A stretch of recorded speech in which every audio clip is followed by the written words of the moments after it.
c'est un moment très opportun pour eux. Il y a pas mal de joueurs qui ont su saisir leur chance sur la préparation. Je parle de Casimir Josué qui a rendu de très bonnes copies, qui travaille beaucoup pour améliorer tout son côté finisseur qui lui a manqué jusqu'à présent dans sa carrière, mais il y a une vraie évolution de sa part. Il y a Elias Mahmoud qui n'a pas joué contre Grenoble mais qui a fait une très bonne préparation, qui nous a montré des choses intéressantes. Abdullah, on connaît tous son potentiel. À lui de l'exprimer pleinement et entièrement, de ne pas rester simplement sur des moments où on voit une étincelle et on voit un joueur capable de faire des choses. On a besoin de constance et de qualité match par match. Euh, et oui, pour eux, c'est une opportunité à saisir.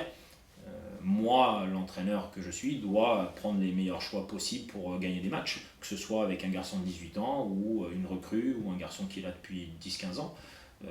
La concurrence, elle ne doit pas prendre en compte aujourd'hui de l'âge et du statut des uns et des autres. C'est juste qui va nous faire gagner des matchs. Et si un manque est flagrant sur certains points de notre effectif au bout de 4, 5, 6 matchs, et qu'on a encore du temps pour rectifier, il faudra qu'on le fasse. Donc le temps presse pour tout le monde, les joueurs y compris bloqués, pour leur donner confiance, mais pour moi, je ne connais qu'un moyen de faire ça, c'est de travailler. C'est un joueur qui va créer de la confiance, se créer la capacité d'éliminer, de prendre un adversaire direct, de tenter des choses.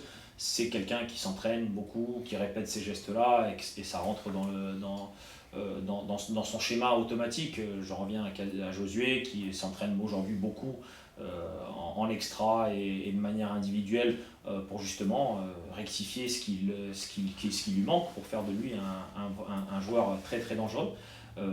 Donc le staff s'occupe de ça, Serge a un rôle majeur sur ces éléments-là.